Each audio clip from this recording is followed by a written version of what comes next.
Bear with us. Oh, yay. You got it? Great. We got it. And then we have to. Yes. But we don't want this view.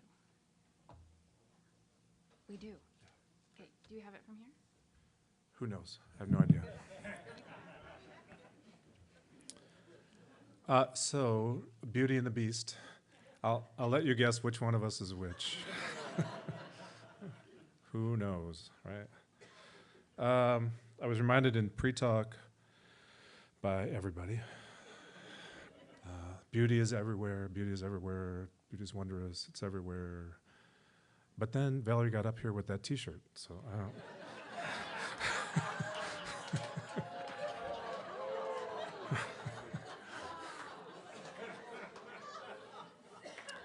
That's terrible, I apologize, but I asked her ahead of time if I could do that, and as a good sport and somebody with a great sense of humor, she said yes, and then she took my line and used it against me earlier, so.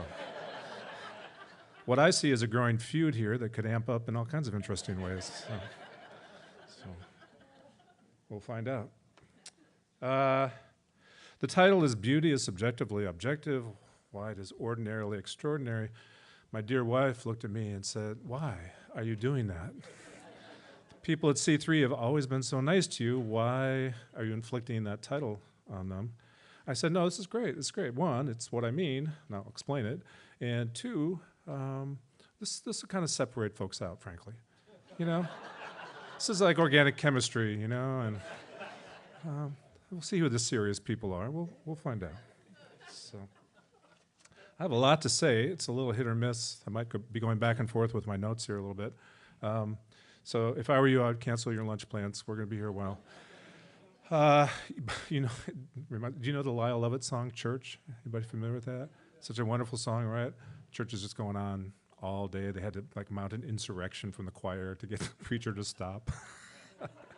I'm not going to do that. All right, let's start with what I've got here.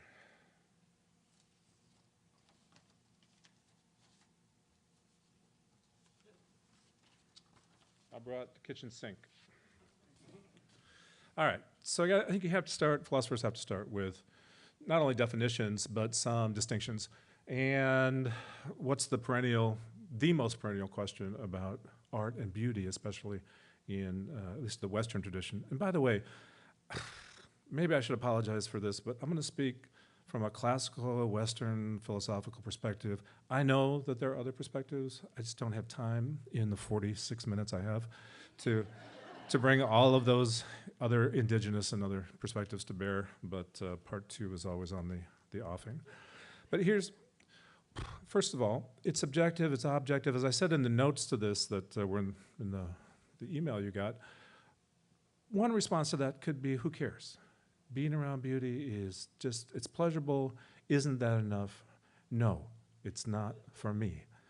Therefore, it's not enough for you for the next 20 minutes. Think of just one consequence of how we answer that question of whether it's subjective or object.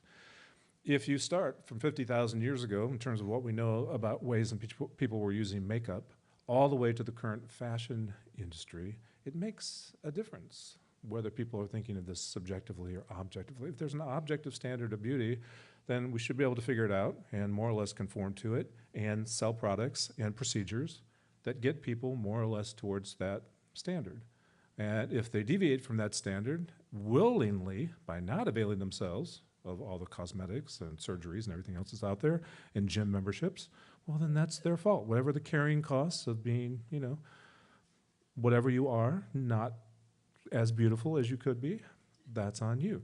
Interestingly, the carrying costs of being beautiful are also quite high, and we'll talk about that in a second. But at the very least, that the history of relationships between men and women, the history of aesthetics as men and women, for mating purposes have been expressed, largely mating purposes, is consequential. Not to mention, you know, an entire history of censorious behavior.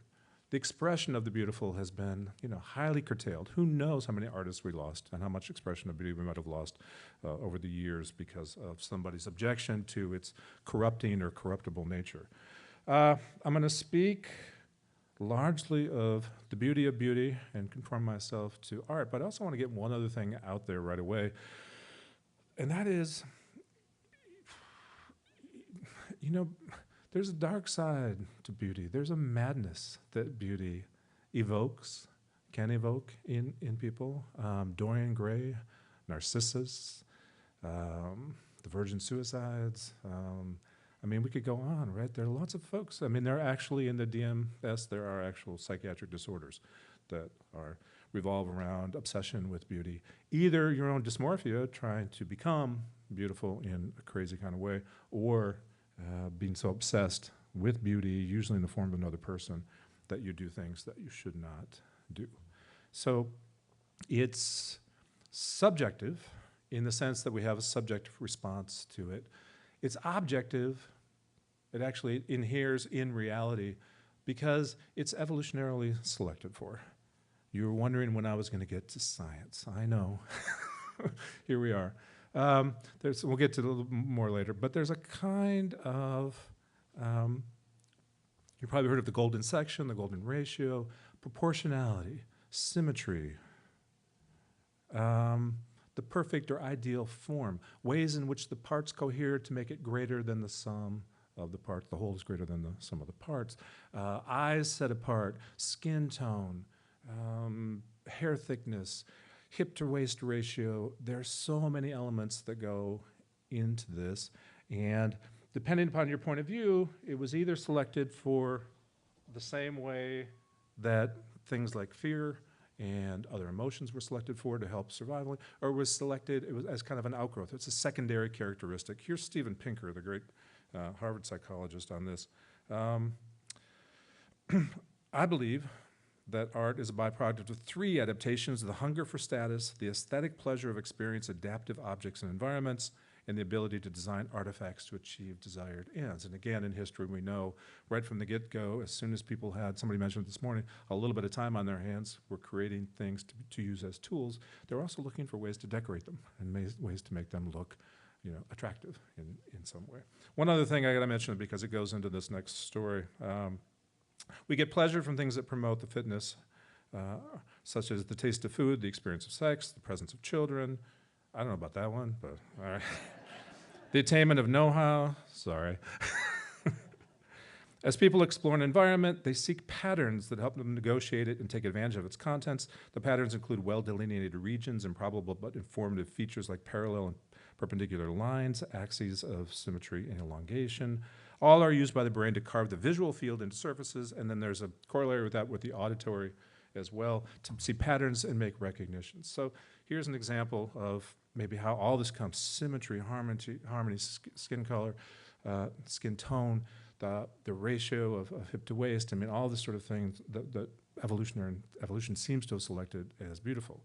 So young woman shows up in my classroom many, many years ago, and consciously, right, think, well, that's an attractive person. Subconsciously, so say the scientist, I'm going through all these variations in terms of hip to waist ratio, right?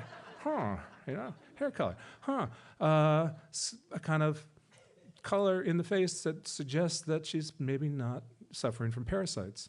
Really, I mean, that's part of the vestigial thinking that we've got from an evolutionary point of view about what makes somebody beautiful. Well, that somebody turns out to be my now wife, Mandy, who elicits a strong subjective response, but also an objective response, not just to me, but I assure you and others as well, in which people are responding to the same kinds of features, hardwired to do it. So we go out for our first date, and we double down on beauty. We go to the symphony, partly because I'm pretentious, partly because, if you are looking to steep yourself in beauty, if beauty is the thing that brings one to love, and if love, as Didymus says to Socrates, is a kind of longing, it's a hunger, it's an absence that seeks to fulfill itself in meaning, not only are we hopefully finding each other physically attractive in ways that we're both conscious and unconscious of, but now we want to double down on the experience of beauty itself, to wrap ourselves in it, to steep ourselves in it. So the first experience is music. It's gorgeous. I don't remember who it was, but it was beautiful. Second one, and it's her suggestion, let's go to what was at that time the old Grand Rapids Art Museum. So we're really doubling down. It's like just nothing art and nothing but art. That's all we got going for us. Right? But as we're doing that at this, again, sub or unconscious level, part of what we're trying to communicate to one another, I think, is, do we share the same sorts of sensibilities around the ways that we see the visual and auditory world? Do we experience the same kinds of things and the things inherent in classical music or the art we're looking at as inherently, realistically, objectively beautiful? And are we having similar, same kinds of subjective responses to those things? Does that make sense? That's really what I mean by the title, which is, and here's a line that will help, I think, crystallize that, I hope. If beauty is entirely subjective, that is, if anything that anyone holds to be or experiences as beautiful is beautiful, then it seems that the word has no meaning. Well, let me take issue with this author for a second, because it seems to me there are two ways you can go on the subjectivity. One, everything's beautiful, oh my God, you're so beautiful. So it does kind of wear it out. And you wonder in the end what's really beautiful. What that kind of beauty means, I think, is just, all right, there's a sense of personal approval. I like this, it's pleasing to me, but I think that probably has more to do with taste than it has to do with what I would consider a more profound encounter with beauty itself. And taste is important. We are, again, hardwired to make judgments about one another. The British philosopher Mary Midgley said, it would be very odd if we'd gotten to this point in human evolution and then willingly or willfully gave up the thing that makes us able to survive as well as we do, and that is discernment and judgment. Right now, some of you have judgment about these boots. I know you do, okay? You know who you are. We have to, and we're wired to. It's our environment. We have to pay attention to it and respond to it. So that's one part of, is everything beautiful? I don't know. I mean, I'm a middle child, so there's a part of me that thinks, well, yes, that could be, it's all possible. I mean, I sort of get the argument for it. At the same time, the mind that's trained in philosophy says, no, I don't think so. I think there are things that adhere both in objective reality and in our subjective response, and that can be educated for, right? It's sort of like wine, if I can use that parallel. It's like, well, people say, well, you like what you like. That's great. Well, maybe not. Have you tried this? Have you seen it this way? I don't know if it was Whistler or Sartre. I think it was Whistler, where somebody came to him and said, I've never seen anything, the way you painted that. And he looked at her and he said, I know, but don't you wish you could? Don't you wish you could? That's my job, is to help you see it in ways that otherwise you wouldn't be able to. That's educative. I'll tell you a short story about that. I may have told the story before here, but it was probably forever ago, as Valerie pointed out. I was consulting with a company, and this is going to sound pretentious as hell, but it's only because it was. And they wanted their upcoming managers to be, frankly, more cultured. They were nice people and they were smart people, but the family that owned the business was highly cultured, and they said, well, it's, these people are going to be the face of the business. They really got to, kind of step up their game in terms of some of the cultural niceties that our clients and customers are going to expect. And they came to me and said, money really is no object. Why don't you take them to Chicago for a weekend and give them some culture. So, that's such a trap, right? I mean, that's a recipe for disaster if anybody gets. And imagine yourself as one of these up-and-coming managers. It's like, well, turnip truck, faller offer. We're going to take you to Chicago to bump up your cultural education a bit. Nonetheless, they were all good sports. We went. We spent a ton of money. We saw Hamlet, and we went out for a very nice dinner and had the chef explain everything. And we did this and we did that. And I know enough about art to be dangerous, but I thought, for something like this, for going to the Art Institute, we really need to get an art historian. So I called UC, and we got a very nice art historian. And we were there. We planned to be there 2.5 hours. And she was going to show us 5 paintings and really do a kind of in-depth, on each painting.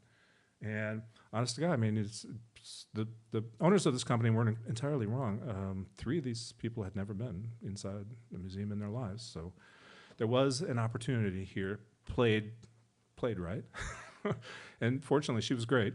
And she really went through the story, and she went through the artist, and she went through pigmentation, you know, why would you use this kind of brush or that? And the levels of seeing that she, you know, introduced us to got to a point, I swear, not in a million years could I have written this and hoped it worked out this way. But they sort of come in, they came in kind of grudgingly, oh, museums, I'm so bored already, like 12-year-olds, right? It's like, when do we eat? You know? Instead, what happened, because of her ability to bring that art to life, and she was so smart, only 5 paintings in all of the AI's collection. We were there 4 hours. They didn't want to leave. They got it, you know. They didn't have someone like me banging them over the head. She's just very matter-of-factly, this is the beauty I see. This is how to see it if you're looking for it. And whatever kind of emotional response you're having, that's great. So there are ways to educate and train that emotional response as well, to bring that to life in a deeper appreciation. I mean, I don't know why we would educate anybody anyway if we didn't presume that you could be educated to appreciate fine wine, fine art, music in ways that we might not otherwise, right? There's an old Zen koan, first there's a mountain, then there's no mountain, then there's a mountain. And it's sometimes used in contexts like this to say, you know, we just sort of experience the world more or less blindly or more or less emotionally. And we've got whatever response we have to the color and the light, et cetera. And then we go on and we get a little more educated and we understand what the sculpture, what the artist is trying to do, what he or she is doing. And our world becomes richer and broader, more nuanced, I think, more layered, more textured because of that. In terms of the, so just to wrap up the subject-object, in case we lost the thread, subjective responses to objectively inherent phenomenon. And think about, we talked about this a little bit in pre-talk, think about how we vote with our feet. This is the phrase that I used in pre-talk, because anything could be beautiful to anybody under any circumstances. And again, I get that from a sort of mystical or spiritual or a transitioning of the world to you know, the Tibetans, for example, in my own tradition, it's like they're forever taking gross and ugly substances and asking you to transform them in your head to make them beautiful, to get over the duality and the repugnancy and all that sort of stuff. But, you know, there is this notion, too, that if certain things adhere, they end up, oops, I'll go to the next one. No, I don't want to do that yet. Yeah, I will.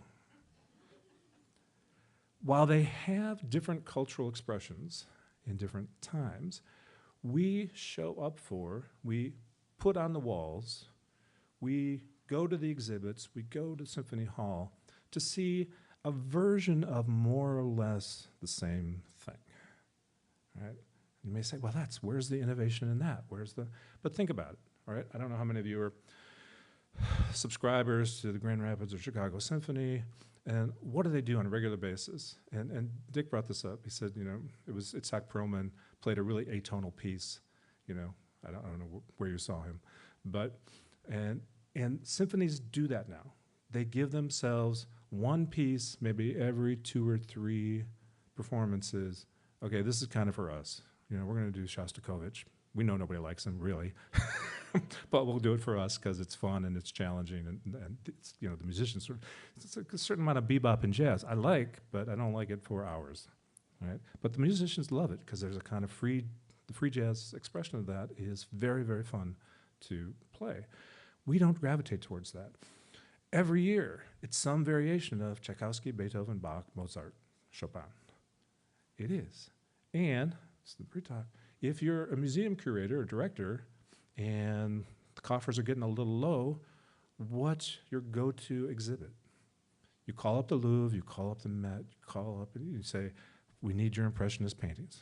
Please give them to us. And we will put on an exhibit and people will line up for days to go and see it. Why? Because we're all kind of responding more or less to the same things. Now, there's a lot of controversy about the golden ratio. You may have heard of that. Golden section has to do with proportionality and the ratio of the parts of any kind of object or person. The general thinking at the moment is actually what we find most beautiful is the best of the average. We all are familiar with average faces, and in our mind, the composite of the best of the average is what we consider to be beautiful. Because there's such variation, that's what we're looking for. We find it in nature and architecture and art. Think of fractals or those tiny little particles that are self-similar and build up. Everything from the human body to Indian, Vishnu, Vaishnava temples built on this notion of sort of self-similar. They're the building blocks of the universe. We are hardwired because we're part of the universe to respond to things that mirror reality, both in its complexity and in its simplicity. And we find that and call that beautiful more than we find or call anything else beautiful. So much of modern and postmodern art was a rejection of that. I mean, if everything was beautiful and everything was an attempt to realize an ideal, there's the best example I can think of, pretty much through human history, for various reasons, including World War I and the ugliness of that, at least in the Western world, the artist said, enough of that, Beauty is a fool's game, and it has led to nothing but death and destruction. We're turning our back on that. I might butcher the quote here. I've got a picture from Picasso later, but Picasso maybe most famously sums that up by saying, I recoil in horror when people want to talk to me about beauty. I have no idea what it means. The only thing that interests me is the problem of painting. But on the other hand, it was Picasso. How ironic he was being, I have no idea. Here's a story about, I don't know if you've had the privilege or pleasure of being there. Here's another function of art that I think that David brought out in me that maybe I hadn't when I was 18 or 19 when I first saw it, that maybe I certainly had not fully realized to that point. And that is, art brings you to the limits of human experience and then breaks it. Right? What true genius does on this telling, true art, beautiful art does, it brings you to the very limits of what you think is possible to imagine, to experience, to feel as a human, and breaks it. It transports you. It is the spiritual element for so much of who we are and what we do. Think about the kind of rituals that are everywhere in every culture. People don't just give you a list of rules. The Christians, Easter Sunday, did not just say, hey, here's a list of rules, follow those. And what do? They wrapped it in the most magnificent art and music one could argue the world has ever known. It's like, I gave a talk it wasn't defending, it was explaining certain Buddhist tenets, and it was with a panel with a Christian. And I said, look, I got to give you this. I said, the art, the architecture, the music, you got us. It's all over. We're not even trying. It's just magnificent. You had all the best people playing for you. It doesn't matter. It's like a team of all-stars, right? It's incredible. And so you're in there, and you're looking at this, and there's an old story. There's some truth to it. I wish it was truer than it is. A young man, an artist, who goes in, and if you've been to Italy, there's a certain laxity to security, let's call it that. They're not always on top of everything. Anyway, this is about 20 years ago, and a guy went in and hammered, and he was busted off the left toe of the David before onlookers were able to grab him and grapple him to the ground. And the initial story, which is the one I like the most, it's a romanization, is he was driven mad by the beauty of it. This was beyond what human beings should be able to do, should be able to imagine. I mean, think of William Blake, think of Rembrandt. I love that quote that I put on the bulletin. It's the shadow of the gods, whatever the gods mean to you. Coming into, I can't do this. Maybe you can. I'm guessing you can't do that. You wouldn't be here. You'd be doing something else. You'd be home making this thing, right? Very, very few humans can do anything like this, and it moves us to a point where we start thinking about, all right, what might be possible to imagine, to feel, and to relate to. So it turns out that this guy actually was just truly mentally unstable. He'd been mad before he saw the David, which disappointed me, strangely. Because even though I don't want to do any harm to art, I actually kind of get why that could drive you crazy. This is Vermeer, the letter reader in blue. You're talking about the experience of beauty in the ordinary. Here's why I subtitled it, the ordinarily extraordinary. From my point of view, and of course there's always going to be room for argument in aesthetics, but again, I can't do this, you can't do this, no one can do this except Vermeer. And there's some controversy about whether even Vermeer could do it, right? Whether he was using some sort of proto camera. But anyway, here's something, what could be more ordinary after centuries of mythology and biblical epics, right? Then this Dutch woman, apparently pregnant, reading a letter by the window. Why is this hanging in a museum? Why are we all so struck? Why do we line up? If you can't get the Impressionists, get the Dutch masters. Can't get the Dutch masters, get Dali or Picasso, go from there. Because nobody ever seen color, light, proportion in service of an ordinary event quite like this ever before. And we all went, wow, this is the evolution of seeing. This is the evolution of feeling in response to a piece of art. Now, it wasn't all, well, first, I've been talking about the Impressionists, so you'll recognize that, of course, as one of Monet's haystacks. Why is it beautiful? What does it evoke in us? Why do all of us want to go?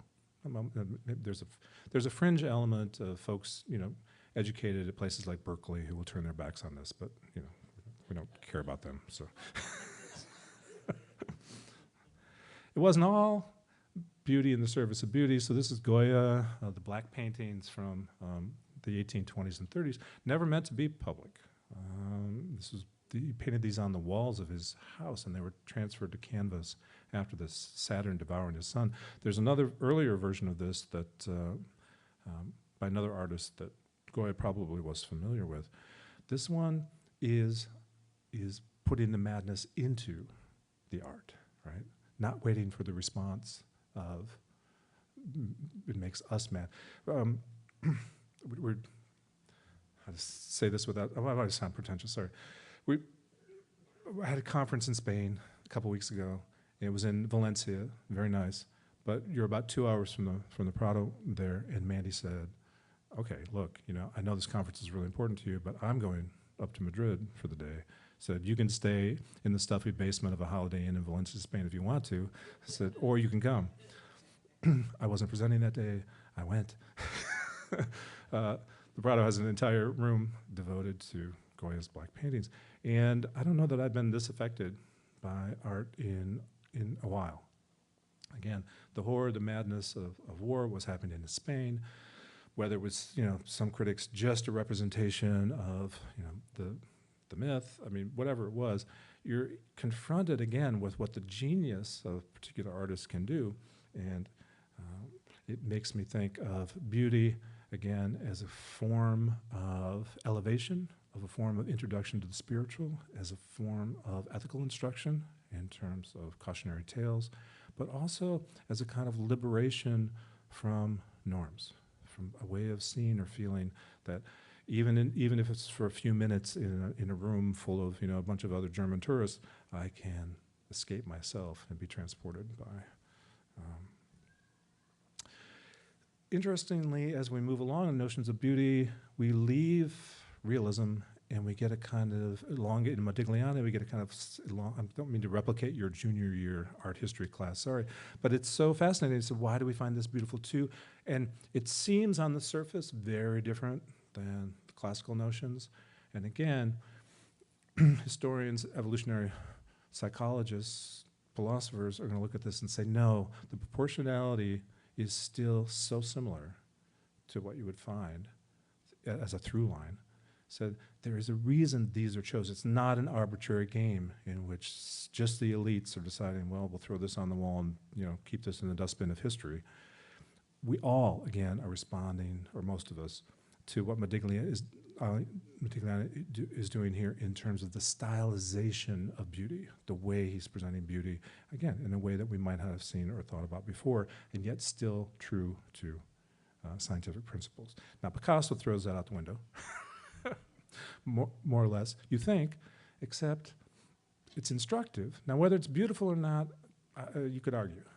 I would say it's a stretch for me to admit that the Picassos are beautiful, but I'm drawn to them anyway. Why?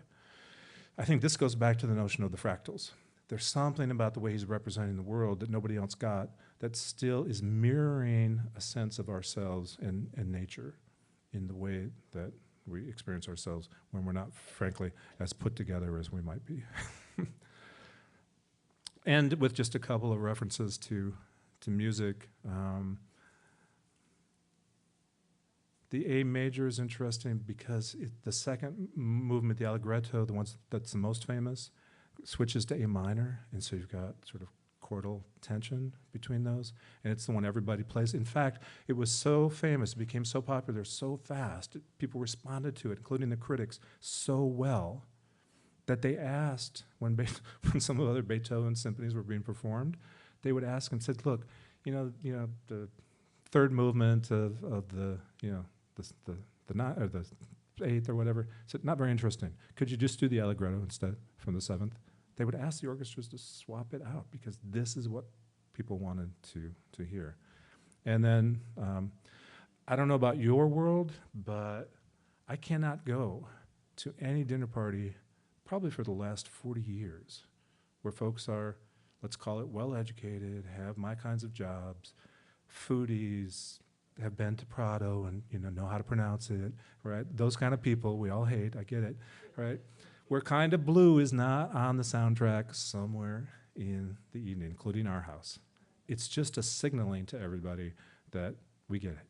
We're part of the tribe. He's doing something with modal improvisation, again, hasn't really been done before, and everybody buys it. It's the most popular jazz album ever in history.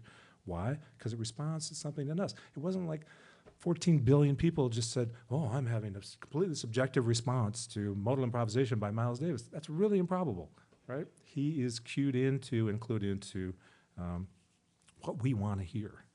And I would say Keith Jarrett, the same thing. One of the things that breaks my heart the most, Keith Jarrett is kind of, the Cologne Concert and his standards, and the wonderful improvisational pianist. Doesn't play much anymore, he's got arthritis, but he kind of disavowed the Cologne Concert, which is the second largest grossing jazz album in history. He said, well, it was kind of a sophomoric work, too melodic, can't really listen to it anymore. I'm thinking, you just stuck a pin in the ear of like a billion people. Don't do that, And then Pollock to figure out. All right, I got to end on this note. So finally, love and beauty.